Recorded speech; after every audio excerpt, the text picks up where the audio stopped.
ದಾಸರ ಹಾಡಿನ ನಾಡಿ ಹಕ್ಕ ಬುಕ್ಕರು ರನ್ನ ಪಂಪರು ನೃಪತುಂಗ ಶರಣರು ದಾಸರು ಜೈನ ಕವಿಗಳು ತಮ್ಮ ಸಾಹಿತ್ಯದ ನನ್ನ ಎದೆಯೊಳಗಡೆ ಇರುವ ನನ್ನ ಧರ್ಮ ಅನ್ನುವ ಆ ಒಂದು ಅಭಿಮಾನ ಇದೆಯಲ್ಲ, ಖಂಡಿತ ನಾನು ತಪ್ಪಂತ ಹೇಳಲ್ಲ, ಇದೆಯಲ್ಲ, ಅದು ಇನ್ನೊಂದು ಧರ್ಮವನ್ನು ದ್ವೇಷಿಸುವ ರೀತಿಯಲ್ಲಿ ಇರಬಾರ್ದು. ನನಗೆ ಮೊನ್ನೆ ಯಲ್ಲಾಪುರದ ಒಂದು ಘಟನೆ ಬಹಳ ನನಗೆ ನೋವು ತಂದಿತ್ತು. ಎಲ್ಲ ಪತ್ರಿಕೆಯಲ್ಲಿ ಓದಿರ್ತೀವಿ. ಆತ ಮಾಡಿದ ಕೆಲಸನ ನಾನು ಖಂಡಿತ ಸಮರ್ಥನೆ ಮಾಡ್ಕೊಳ್ಳಲ್ಲ. ಅದರ ನಂತರದಲ್ಲಿ ಆಗುವ ಬೆಳವಣಿಗೆಗಳಿದೆಯಲ್ಲ, ಆ ಹುಡುಗಿ ಅವಳು ಒಂದು ವಿಚ್ಛೇದಿತ ಮಹಿಳೆ, ಪರಧರ್ಮದವನು ಅವಳನ್ನ ಪ್ರೀತಿಸ್ತಾನೆ ಅಥವಾ ಬೇರೆ ಏನು ಮದುವೆ ಆಗುವಂತ ಕೇಳ್ತಾನೆ. ಆಕೆ ಒಪ್ಪಲಿಲ್ಲ.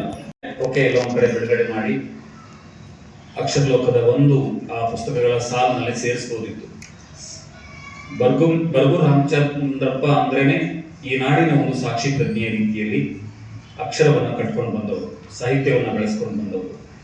ಅವರ ಪರಿಚಯದ ಬಗ್ಗೆ ನಾನು ಹೇಳಬಹುದಿಲ್ಲ, ನೀವೆಲ್ಲಿ ಗೂಗಲ್ ನೋಡೋದು ಕೂಡ ನಿಮ್ಗೆ ಸಿಗುತ್ತೆ. ಅವರು ಇಂಥದ್ದೊಂದು ಪುಸ್ತಕವನ್ನ ಬಹಳ ಚಿಕ್ಕದಾಗಿ ಕಾಣುತ್ತೆ, ನಾನು ಕೂಡ ಓದ್ಬೇಕು. ನಾನು ಸುಮ್ಮನೆ ಒಂದು 10 ಪುಟಗಳನ್ನಷ್ಟೇ ಹೀಗೆ ಕನ್ನಡಿಸಿದ್ದೇನೆ. ಇಂಥದ್ದೊಂದು ಪುಸ್ತಕ ಜನಕ್ಕೆ ತಲುಪಬೇಕು ಅನ್ನೋ ಕಾರಣ ಅವರು ನಮ್ಗೆ ಹೇಳಿದಾಗಲೇ ಹೇಳಿದ್ದು, ಅದನ್ನ ಬಿಡುಗಡೆ ಅಂತ ಮಾಡಬೇಡಿ, ಅದನ್ನ ಲೋಕಾರ್ಪಣೆ ಅಂತ ಮಾಡಬೇಡಿ, ಜನಾರ್ಪಣೆ ಅಂತ ಮಾಡಿ ಅಂತ ಹೇಳಿದ್ದು. ಜನಕ್ಕೆ ತಲುಪಬೇಕು ಈ ಸಂದೇಶ ಅನ್ನುವ ಕಾರಣಕ್ಕಾಗಿ ಎಲ್ಲೋ ಒಂದ್ ಕಡೆ ಬಿಡುಗಡೆ ಮಾಡಿ ಹಾಗೆ ಇರುವುದಕ್ಕಿಂತ ಒಂದಿಷ್ಟು ವಿದ್ಯಾರ್ಥಿ ಯುವಜನರ ನಡುವೆ ಅದರ ಸಂದೇಶ ಹೋಗ್ಬೇಕು ಅನ್ನುವ ಕಾರಣಕ್ಕಾಗಿ ರಾಜ್ಯದ 23ಕ್ಕೂ ಹೆಚ್ಚು ಪ್ರದೇಶಗಳಲ್ಲಿ ಅದರ ಬಿಡುಗಡೆಯನ್ನು ಮಾಡ್ತಾ ಇದ್ದಾರೆ. ಮೊನ್ನೆ ಅಷ್ಟೇ ನಮ್ಮ ಜಿಲ್ಲಾ ಸಮ್ಮೇಳನವನ್ನು ಉದ್ಘಾಟಿಸಲಿಕ್ಕೆ ಬಂದು ಹೋಗಿದ್ದರಿಂದ ನಮ್ಮ ಹತ್ರ ಒಂದು ಅರಳಿಸುವಂತಿರ್ಬೇಕು ಮತ್ತೆ ಕೆರಳಿಸುವಂತಿರ್ಬೇಕು. ಹೇಗಿರ್ಬೇಕು ಪುಸ್ತಕ? ಅರಳಿಸ್ಬೇಕು, ಮೊದಲ ಕೆರಳಿಸುವಂತ ಎಷ್ಟೋ ವಿಚಾರಗಳು ನಡೀತಾವ ನಮ್ಮ ಬಿಡಬೇಕು.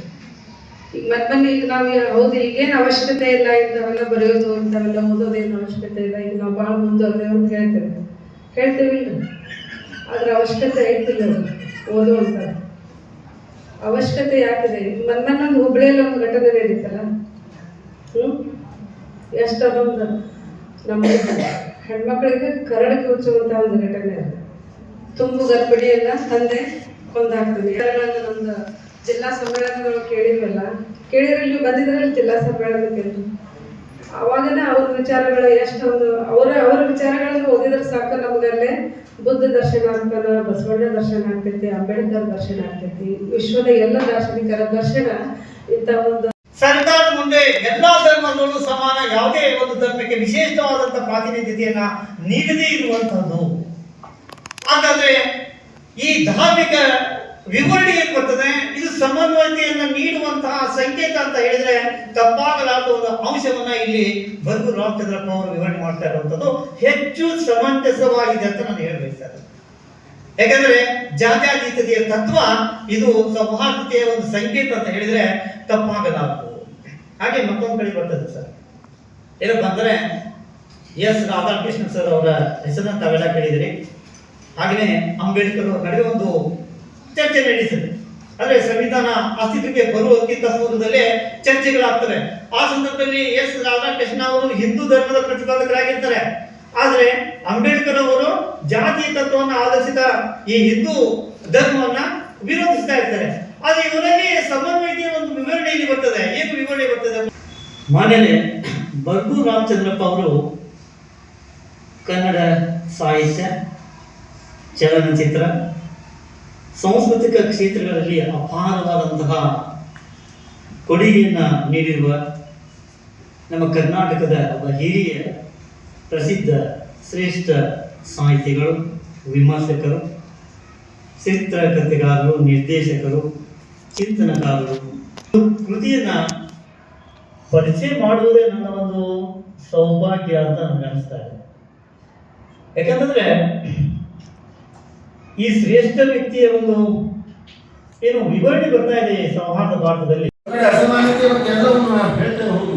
ಹಾಗೆ ಇನ್ನೊಂದು ಕಡೆ ಹಾಗೆ ಮುಂದುವರಿತಾ ಹೋಗ್ತದೆ. ಇದು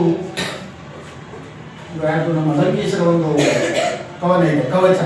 ಅದು ಮೈಗಂಟೆ ಕಂಡ ಚರ್ಮ, ಅದು ಕವಚ ಅಂದರೆ ನೆವರ್, ಅದು ಸಾಧ್ಯನೇ ಇಲ್ಲ ಮತ್ತೆ ಆ ಕವಚವನ್ನು ಕಳಿತಿದ್ದೆ. ಆದರೆ ಜನರ ಹತ್ತಿರಕ್ಕೆ ಹೋಗಬೇಕು. ಪುಸ್ತಕವನ್ನು ನಾವು ಬಿಡುಗಡೆ ಮಾಡಿದ್ದೇವೆ ಇವತ್ತು.